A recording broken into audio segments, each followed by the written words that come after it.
મિત્રો, દસ્તાવેજને લગતો last video જે હતો, જેમાં દસ્તાવેજને લગતી પ્રેક્ટિકલ જે વાતો હતી તે બાબતે આપને મેં માહિતગાર કરેલો. અને આજે આ વિડીયોના માધ્યમ દસ્તાવેજ તૈયાર કરવામાં આવે ત્યારે મૂળભૂત નાની નાની બાબતો શું હોય છે તેની આપણે સવિશેષ વાત કરશું, જેમાં દસ્તાવેજ નોંધણીની મહત્વપૂર્ણ પ્રક્રિયાનો પરિચય એક સરળ ભાષામાં સમજાવવાનો એક પ્રયત્ન કર્યો છે. એટલે લાસ્ટ સુધી જોજો.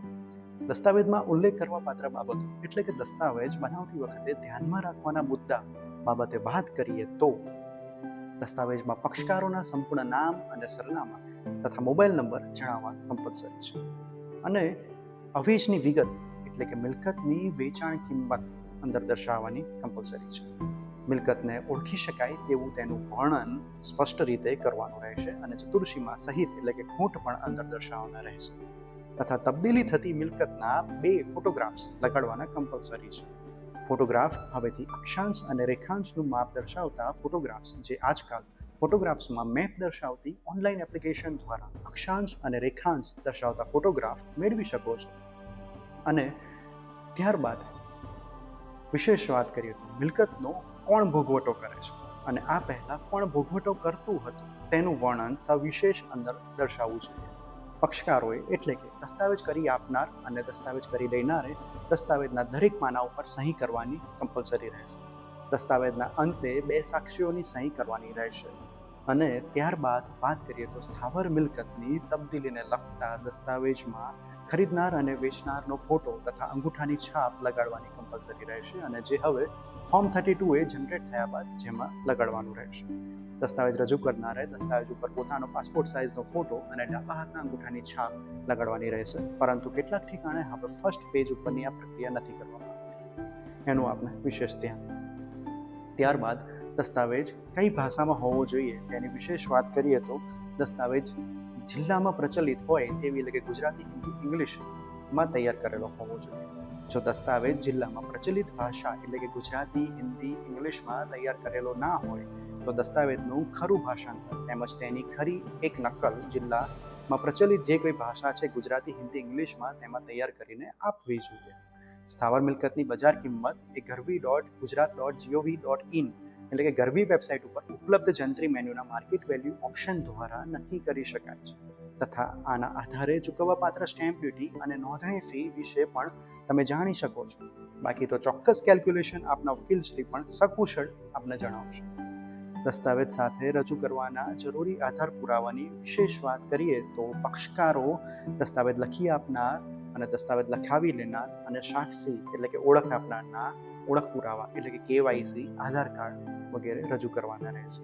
હવે ફોર્મ નંબર 1 એટલે કે પક્ષકારોની વિગત દસ્તાવેજમાં ટૂંકમાં વર્ણન હોય છે. મિલકતની વિગત જે ગરવી 2.0માં જનરેટ થાય છે. જ્યારે દસ્તાવેજનો અવેજ અથવા બજાર કિંમત પૈકી કોઈ એક 10 લાખ રૂપિયાથી વધુનો હોય ત્યારે ખરીદનાર અને વેચનારના પાન નંબરની વિગતનો ઉલ્લેખ કરવાનો કમ્પલસરી છે. અને જો પાન નંબર તમારી પાસે ઉપલબ્ધ ન હોય તો ફોર્મ 16 રજૂ કરી શકો છો, કમ્પલસરી છે. મુખત્યારનામાથી એટલે કે પાવર ઓફ એટર્નીથી થતા વ્યવહારમાં પાવર ઓફ એટર્નીની પ્રમાણિત નકલ મૂકવી ફરજિયાત છે. હવે દસ્તાવેજ કઈ કચેરીમાં રજૂ કરી શકાય તેની વિશેષ વાત કરીએ તો સ્થાવર મિલકત સંબંધિત દસ્તાવેજ હોય તો તે મિલકત જે સબ રજિસ્ટ્રાર કચેરીના તાલુકા વિસ્તાર અધિકાર ક્ષેત્રમાં આવેલી હોય તે સબ રજિસ્ટ્રાર કચેરીમાં રજૂ કરી શકાય છે. જેમ કે આપની જે મિલકત જે તાલુકામાં આવેલી હોય ને તે તાલુકાની સબ રજિસ્ટ્રાર કચેરીમાં આપ રજૂ કરી શકો છો. સ્થાવર મિલકત સંબંધિત દસ્તાવેજ સિવાયનો કોઈ પણ દસ્તાવેજ રાજ્યની કોઈ પણ સબ રજિસ્ટ્રાર કચેરીમાં રજૂ કરી શકે તે પણ આપ ધ્યાન રાખજો. દસ્તાવેજ કોણ રજૂ કરી શકે તેની વાત કરીએ તો દસ્તાવેજ કરી આપનાર અથવા તો દસ્તાવેજ અંતર્ગત હક દાવો કરનાર વ્યક્તિ અથવા તો તેમના પ્રતિનિધિ અથવા તો મુખત્યારનામાથી એટલે કે પાવર ઓફ એટર્નીથી અધિકૃત કરેલ એજન્ટ રજૂ કરી શકે. હવે દસ્તાવેજ નોંધણી માટે રજૂ કરવાનો સમયગાળો તો દસ્તાવેજ કરી આપ્યા તારીખથી 4 મહિનાની અંદર એ રજૂ કરી શકાય છે. હવે ન્યાયાલયનો હુકમ કે આદેશની નકલ જે તારીખે તે હુકમ કરવામાં આવેલો હોય તો તે તારીખથી 4 મહિનાની અંદર રજૂ કરી શકાય છે. તો તેથી વિશેષ વીલ કે જેવી વસ્તુ હોય વસિયતનામું તો એ કોઈ પણ સમય રજૂ કરી શકાય છે, એ એક્સેપ્શનલ છે.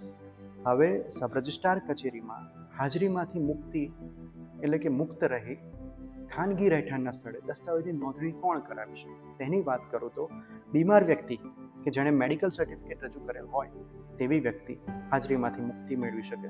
જે વ્યક્તિ જેલમાં હોય તેવી વ્યક્તિ, જે વ્યક્તિ ન્યાયાલય દ્વારા જાહેર સ્થળોએ હરવા ફરવાની મુક્તિ આપેલ ન હોય તેવી વ્યક્તિ, અને જે મહિલાને પરંપરાગત એટલે કે રૂઢિ દ્વારા જાહેર સ્થળોએ હરવા ફરવાની મુક્તિ મળેલી ન હોય તેવી વ્યક્તિઓએ ખાનગી રહેઠાણના સ્થળે એટલે કે દસ્તાવેજની નોંધણી કરાવી શકે છે.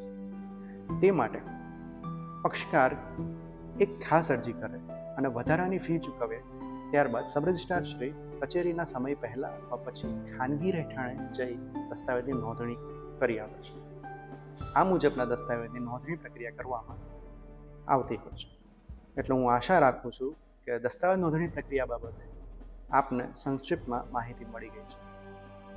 ધન્યવાદ.